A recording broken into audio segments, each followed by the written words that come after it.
Essa questão é muito bacana, tá, pessoal? Questãozinha aqui mecânica e que ela prova um ponto que eu digo o seguinte: muitos de vocês já sabem dessa minha opinião, mas questões de conta, de teoria, na parte de mecânica e física, muitas vezes devem ser resolvidas com base em fórmula, tá? E até em contas, tá? E essa questão aqui, ela prova muito isso que eu tô falando, tá? Primeiro ponto já é difícil de identificar qual é o assunto dessa questão, né? Já é um pouquinho chato. Mas veja aqui. Observe o carrinho de água a seguir representado. Os pontos cardeais indicam a direção e os sentidos para os quais o carrinho pode se deslocar. Desse modo, enquanto o pistão se desloca para baixo, comprimindo a água, um observador fixo à terra vê o carrinho na seguinte situação. Vamos lá. Você tem um carrinho aqui, tá? E ele tem uma massa.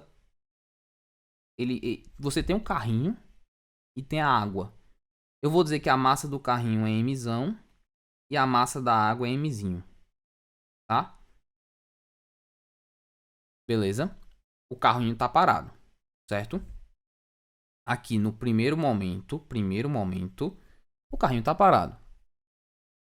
Aí começa a vazar água por esse orifício. Da seguinte forma, eu vou dizer, ó o desenho aqui. Você tem aqui, ó, carrinho, ele começa a vazar água. Eu vou botar a água representada por essa bolinha aqui verde, certo? Aí veja,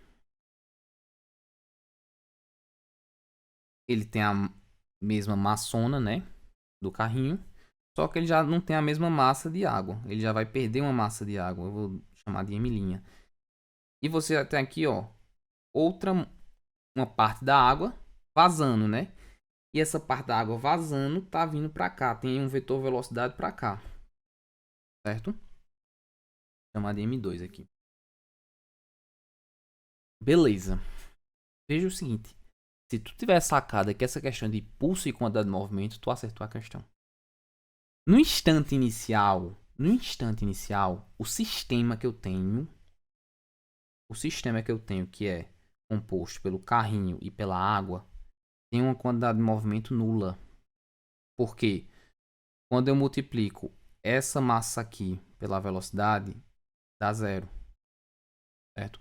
Então eu tenho uma quantidade de movimento inicial nula. Lembra que num sistema isolado de forças externas, a quantidade de movimento vai se conservar. Então a quantidade de movimento inicial tem que ser igual à quantidade de movimento final. Então a quantidade de movimento final é zero. A quantidade de movimento final é zero. Tá, e o que é que eu tenho a ver com isso?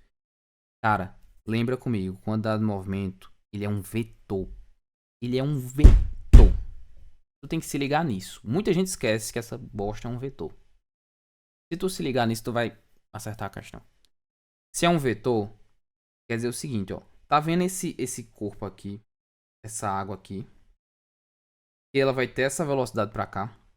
Então a quantidade de movimento, lembrando, é um vetor, tem direção e sentido igual ao da velocidade. Só vai ter uma intensidade diferente. Então a quantidade de movimento vai apontar para cá. Só que veja, a quantidade de movimento do sistema, tem que dar zero. Então, esse meu carrinho, ele vai ter que ter um vetor quantidade de movimento apontando para cá. Para que esse vetor aqui se anule com esse e a quantidade de movimento final dê zero. Se a quantidade de movimento desse carrinho vai apontar para o oeste, quer dizer que a velocidade dele vai apontar para o oeste. Então ele vai se mover para o oeste. Questão das mais lindas já feitas neste canal aqui do Aprova Med. E assim, cara,